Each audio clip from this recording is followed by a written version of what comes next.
레고 따단! 우리 유튜브 여러분들 따하! 여러분들은 닌자고의 악당 하면은 누가 떠오르시나요? 가마돈 아니면은 오버로드? 2011년 닌자고가 첫 방영을 시작한 이후로 2023년 12년이 지나는 지금 동안 정말 수많은 보스들이 등장을 했는데요. 오늘은 과거 닌자고에서 첫 등장했던 보스부터 현재 드래곤 라이징 편의 보스 베아트릭스 여제까지 그동안 닌자고에 등장했던 역대 보스들을 모두 소개하도록 하겠습니다.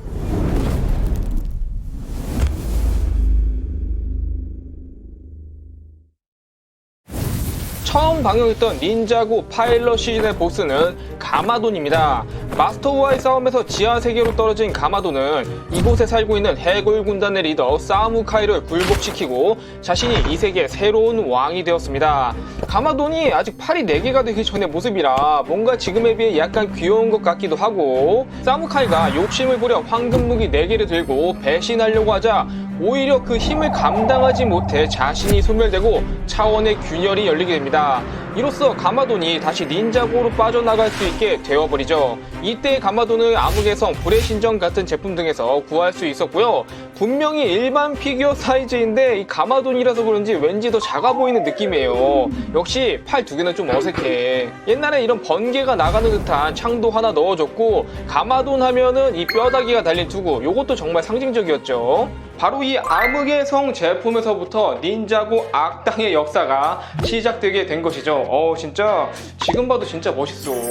이후 닌자고 시즌 1의 보스는 위대한 파그자입니다. 스네이크 군단의 파이토가 송곳니 단검을 모두 모아서 거대한 뱀 위대한 파그자를 부활시키게 되죠.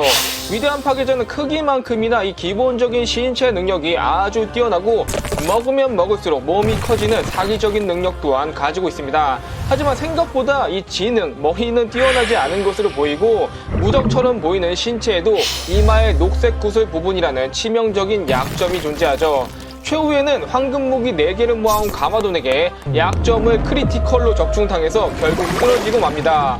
유일하게 에픽 드래곤 배틀 제품으로 발매가 되었는데 애니에서 봤던 그 포스 넘치는 모습은 온데간데 없이 레고는 그냥 머리만큼 뱀으로 출시가 되었어요.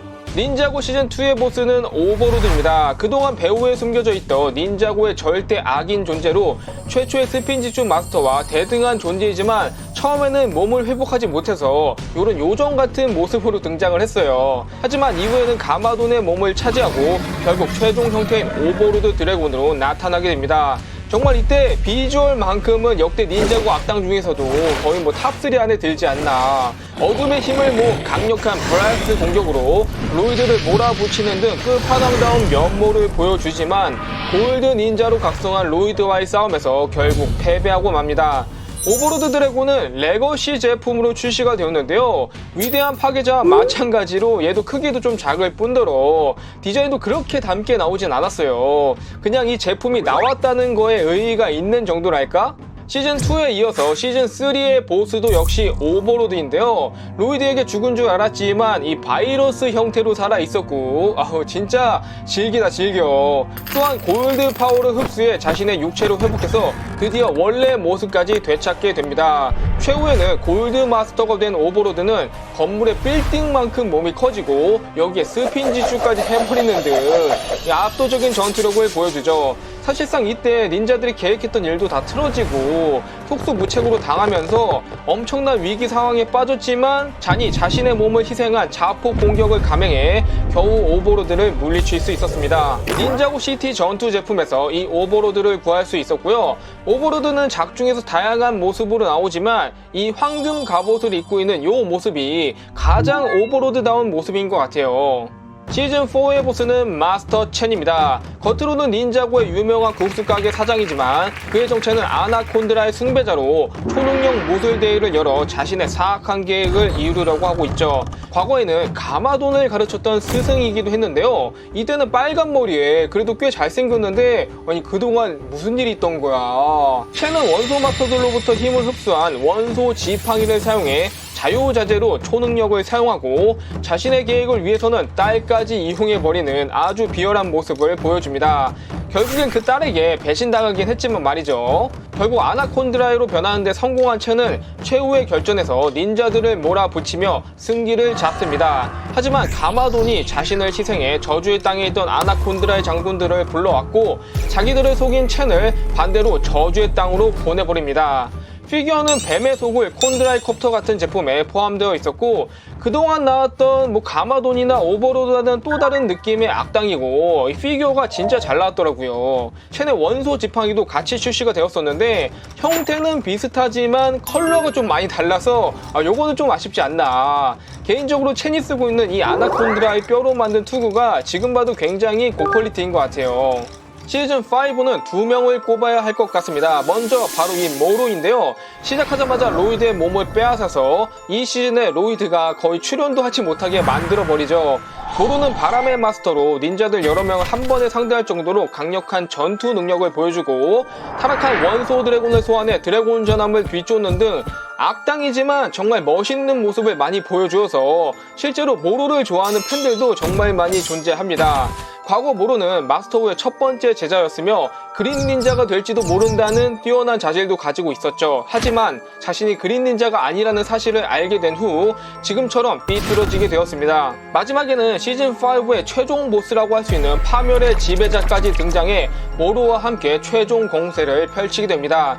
솔직히 비주얼만 보면은 절대 쓰러뜨릴 수 없게 생겼지만 유령들에게는 물이라는 치명적인 약점이 존재했고 이때 니아가 물의 힘을 각성해서 거대한 파도를 불러와 겨우 물리치게 됩니다. 또한 마지막에 모로는 자신을 구하러 온 마스터와 화해하게 되는데요. 얘는 진짜 마지막까지 멋있어. 드래곤 전함 최후의 출격 에어지츠 플라이어 제품 등에서 이 모로 피규어를 구할 수 있었습니다. 저도 정말 좋아했던 빌런이라서 나중에 다시 한번 꼭 등장해줬으면 좋겠어요. 클라우즈가 타이란의 주전자를 비비자 요정이 나타나는데 바로 시즌6의 보스 나다칸입니다.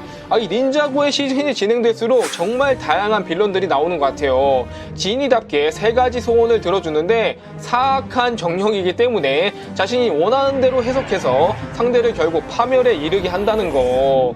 한편 나다칸이 살던 진자고는 저주의 땅 그 자체인 파멸의 지배자가 닌자들에 의해 사라지자 차원의 균형을 잃어 함께 무너지게 되었고 이에 분노한 나다칸은 닌자들에게 복수할 계획을 세웁니다. 램프에서 풀려난 후에는 과거 자신의 동료였던 부하들을 모아서 하늘을 날아다니는 스카이 해적이라는 아주 독특한 군단을 만들게 돼요. 나다칸은 진블레이드를 사용해 상대방의 영혼을 흡수해 그 능력을 사용할 수 있는 능력을 가지고 있는데요. 이것보다 더 위험한 것은 원래는 남의 소원만 이뤄줄 수 있었지만 결혼에 성공하면 자신의 소원도 이룰 수 있게 됩니다. 아주 역대적인 사기급 능력으로 빌런 중에서 나다칸이 제일 하지만 결국 방심한 틈에 타이거 위도의 독을 맞아 죽게 되는 다소 좀 허무한 최후를 맞이하게 됩니다. 나다칸은 미스포춘의 함선, 등대 포위 작전 등에서 얻을 수 있고요. 진이라서 밑에 다리 부분은 유령처럼 되어 있고 팔도 4개라 일반 피규어보다는 키가 상당히 큰 편이에요. 예니에 나왔던 진블레이드도 들고 있는데 이 손잡이에 갇혀있던 영혼의 얼굴이 들어가 있는 게 재밌었죠. 사부님이 갇혀있네. 다음 시즌7에서는 닌자고 최초로 형제 보스가 등장합니다. 무려 시간을 조종하는 치트키급 기술을 사용하는데요. 타임블레이드를 사용해 시간을 엄청 느리게 만들거나 빠르게 만들거나 급속도로 노화시키고 또 시간을 멈추고 되돌리는 등 대체 이 악당을 어떻게 이겨야 할지 의문이 들 정도로 말도 안 되는 능력을 보여줍니다. 그들의 목적은 아이언둠이라는 뱀 로봇을 가동시켜서 40년 전 본인들이 원소 마스터에게 패한 그날로 돌아가 역사 자체를 바꾸어 버리는 것이었죠. 이야, 이제는 스케일이 시공간을 뛰어넘어. 하지만 이 계획이 실패하자 이번에는 아예 먼 미래로 가려고 했지만 아이언둠에 몰래 탑승한 마스터와 닌자들에 의해 이 계획도 실패하게 됩니다. 결국 싸움의 과정에서 마스터와 함께 시공간 속으로 떨어져 버리는 시계바늘 형제. 아이언둠 제품에서 시계바늘 형제 피규어 2명을 모두 얻을 수 있었고요. 쌍둥이처럼 똑같은 복장을 착용하고 있는데 옷에 이런 시계바늘 그림들이 들어가 있어서 누가 봐도 시간을 테마로 한 악당임을 알 수가 있었죠. 이 타임블레이드도 건틀렛 형태로 레고 무기치고는 상당히 독특한 편에 속했어요. 이렇게 첫 방영한 닌자고 파일럿부터 시즌 7까지 큰 틀에서의 닌자고 1부가 마치게 되고 2017년에는 닌자고 무비가 개봉을 합니다. 이 영화에서는 가마돈이 보스로 나오는데요. 상어 군단을 이끌고 닌자고를 침략하는데 개인적으로 너무 가벼운 느낌에다가 기존 닌자고와 이어지는 스토리도 아니어서 잘 몰입은 안 됐어요. 기억에 남는 거는 이 가마돈의 멋진 상어 로봇과 무비 때 나왔던 닌자고 레고들이 굉장히 멋진 게 많았다는 점. 시즌 8에서는 오랜만에 가마돈이 닌자고 본편의 보스로 돌아오게 됩니다. 시즌 4에서 모두를 위해 희생했던 감동의 가마돈은 이제 온데간데 없이 완전한 악당으로 다시 부활을 하였죠. 아니, 로이드 공격하는 거 보니까 이거 완전 찐이야. 이처럼 강력한 파괴의 원소 능력뿐만 아니라 악당 타이탄을 만들어내는 등 창조의 능력까지 전부 다 기본적인 스펙 자체가 더욱 강력해졌습니다. 이 가마돈은 부활의 사원 악당 타이탄 제품에서 구할 수 있었고요. 기존 우리가 알던 가마돈과 많이 달라졌는데 닌자고 무비 때 변경된 디자인이 그대로 이어졌습니다. 시즌 9의 보스는 아이언 베런입니다. 도깨비와 드래곤의 차원에서 드래곤을 사냥하는 드래곤 헌터인데요. 이들의 보스가 바로 아이언 베런이죠. 볼 때마다 배트맨의 펭귄맨이랑 정말 똑같이 생겼어. 사실 벤지 스톤 체인을 다루는 기술 빼면은 역대 보스 중에서도 가장 기본 스펙이 떨어지는 악당인데요. 그냥 뭐 성질만 더러운 정도랄까? 그의 목적은 드래곤 갑옷을 찾아 퍼스트본을 조종하는 것이었습니다. 결국 마스터의 도움으로 드래곤 갑옷 풀셋을 착용하게 되었으나 퍼스트본은 그의 명령을 듣지 않고 오히려 브레스를 직격으로 맞고 허무한 최후를 맞이하게 됩니다. 디젤러트 드래곤 소굴에서 아이언 베런 피규어가 포함되어 있었고 얘는 역대 닌자고 보스 중에서 가장 약하기도 하고 인기가 없는 빌런이 아닐까. 다만 피규어만큼은 정말 괜찮게 나온 것 같아요. 그리고 재밌는 게 오른쪽 다리가 지금 목발로 되어 있는데 원래 애니에서는 왼쪽 다리가 목발이었다는 거. 아, 이게 거꾸로 나왔어. 시즌 10의 보스는 오메가입니다. 도깨비들의 대장으로 닌자고 전체를 통틀어서도 최상위권에 버금가는 강력한 전투력을 가지고 있습니다. 파괴의 힘, 파괴의 흑구름, 에너지 흡수, 흑마법 등 다양한 능력을 가지고 있고 도깨비들을 이끌고 스핀지추 수도원에 직접 쳐들어와 닌자들을 최악의 위기 상황으로 몰아넣죠. 하지만 무적처럼 보이는 이 오메가에게도 유일한 약점이 존재합니다. 바로 파괴의 반대인 창조의 힘이죠. 수도원 내부까지 들어온 도깨비 군단을 모두가 힘을 모아 일으킨 창조의 회오리 바람으로 무찌르게 됩니다. 오메가는 닌자고 액세서리 세트에서만 구할 수 있었고요. 애니에서 나온 분량은 그다지 길진 않지만 단기간에 보여준 임팩트는 어마어마했던 것 같아요. 특히 도깨비 그 자체인 이 비주얼도 정말 멋진 듯. 시즌 12는 두 챕터로 나눠지기 때문에 보스도 2명인데요. 먼저 불의 장의 보스는 아스피라입니다. 원래 피라미드 안에 봉인되어 있었지만 닌자들에 의해 풀려나게 되었죠. 가끔 보면은 닌자들이 오히려 사건을 일으키는 것 같아. 일어나자마자 카이의 원소의 힘을 흡수하고 스핀지추까지 하는 놀라운 모습을 보여준다. 불의 힘을 흡수한 아스피라의 비늘이 붉게 바뀌면서 자신을 이곳에 가둬둔 마스터우에게 복수를 하고자 하죠. 부하들로 입에서 불을 뿜으며 온몸이 불에 타고 있는 듯한 뱀인 파이로 바이퍼들을 부리며 수도원 비밀기지까지 진입하는 데 성공하지만 결국 금지된 스핀지추 두루마리를 든 잔에게 얼어버리고 맙니다. 하지만 그 순간 창에서 광선을 발사해 잔을 네버 영역으로 보내버리며 상대방을 다른 차원으로 날려버리는 능력도 가지고 있는 걸 보여주죠. 피규어는 랜드 바운티와 파이어팽 제품에 들어있었고 애니처럼 카이의 힘을 흡수한 버전의 아스피라입니다. 개인적으로 오리지널 컬러로도 나오면 좋을 것 같아요. 피규어는 뱀머리가 조형된 갑옷이라든지 이 불 부분을 클리어 브릭으로 표현해줘서 더욱 퀄리티가 좋아 보입니다. 다음은 시즌 12 얼음의 장의 보스는 얼음 황제 잔입니다. 아스피라에 의해 네버 영역으로 보내진 잔은 백스의 꾀임에 넘어가 타락하게 되었고 결국 이전의 기억을 잃은 채 얼음 황제가 되어버리고 맙니다. 차원 전체를 얼려버리는 엄청난 힘까지 보여주죠. 또한 아이스 드래곤 오리어를 창조해서 마을로 보내 이용해 닌자들을 공격하는 등 얼음 생명체를 창조하는 능력도 가지고 있습니다. 얼음 왕제가 된 잔을 찾아온 로이드와의 전투에서도 압도적인 전투 능력을 보여주며 얼려버리지만 결국 기억이 돌아오게 되고 곧바로 자신의 속인 백스를 처단해버립니다. 고독한 황제의 성 제품에 얼음 황제 잔이 들어있었고요. 기존 잔의 이미지와는 완전히 정반대의 사악한 군주가 되어버렸죠. 특히 얼어붙은 이 사무라이 갑옷이 아주 멋진 것 같아요. 시즌 12의 보스는 왕가미입니다. 기존과는 다른 굉장히 독특한 시즌으로 프라임 엠파이어라는 게임 속으로 들어간다는 내용인데요. 왕가미는 이 게임을 지배하는 군주이죠. 프라임 엠파이어 세계에서는 신과 같은 존재이며 드래곤으로 변신해서 제이를 상대합니다. 이때 왕가미와 제이가 싸우는 전투 장면은 거의 디지몬인 줄. 하지만 왕가미는 겉으로 보이는 모습과는 달리 아직 아이와 같은 마음을 지니고 있었고 결국 자기를 만든 밀턴 다이어와 화해를 한 후 모든 걸 원래대로 되돌려 놓게 됩니다. 엠파이어 드래곤, 엠파이어 사원에서 왕가미를 얻을 수 있었는데요. 개인적으로 왕가미와 드래곤 폼을 모두 얻을 수 있는 이 엠파이어 드래곤 제품을 더욱 추천드립니다. 다음 시즌 13에서는 한나라의 왕이 보스로 나오게 되는데요. 바로 스타로 왕국의 통치자 반젤리스입니다. 겉으로는 인자한 사람처럼 보이지만 그의 진짜 정체는 스컬 마법사로 지하세계의 게클족과 먼스족을 착취해 벤지스톤을 캐게 하는 사악한 악당입니다. 그런데 사실 본체는 이 해골이 아닌가 싶을 정도로 해골 전사를 깨워 언데드 군단을 부리고 심지어는 본 드래곤, 그리프 브링어까지 일으켜 닌자들을 공격하게 만들죠. 하지만 결국 스핀지주 버스를 깨우친 콜에게 당하고 하자드루의 해골마저 파괴당하고 맙니다. 스컬 마법사의 던전, 스컬 마법사의 드래곤 제품에 이 스컬 마법사 피규어가 들어있는데요. 해골의 악마의 날개의 가면까지 이 온갖 악당의 클리셰는 다 들어간 캐릭터 같아요.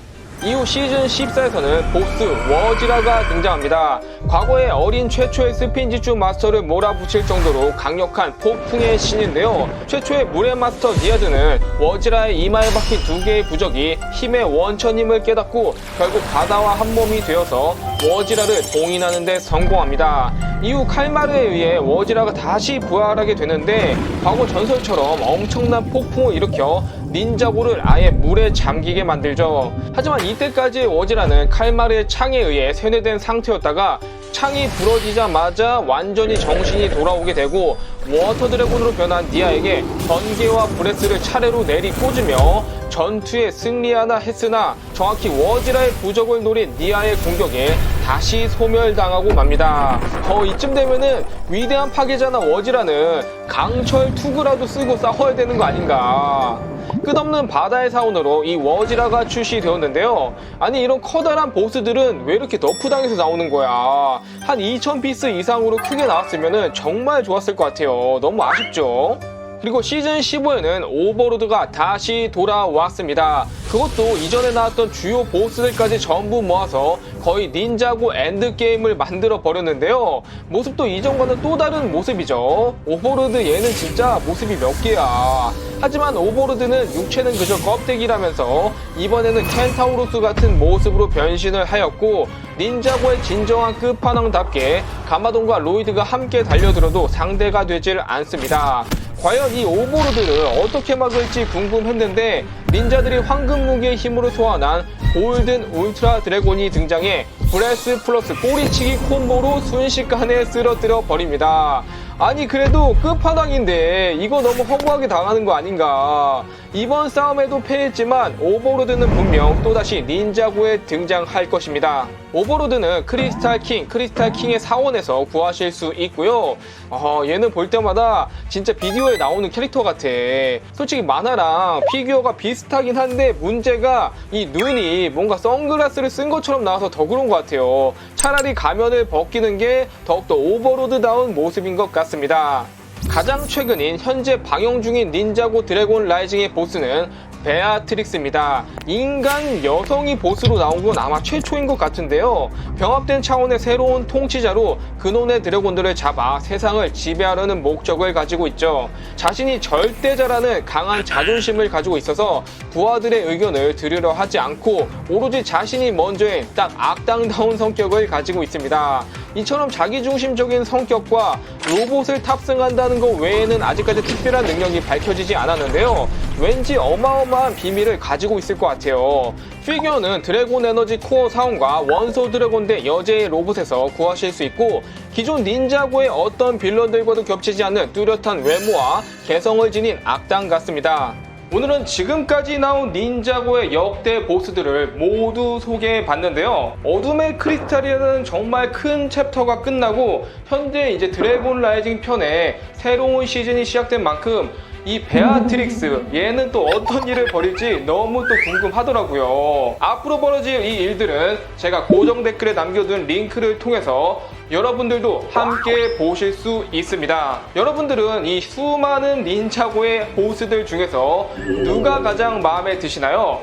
댓글로 남겨주시고 오늘의 영상은 이것으로 마치겠습니다.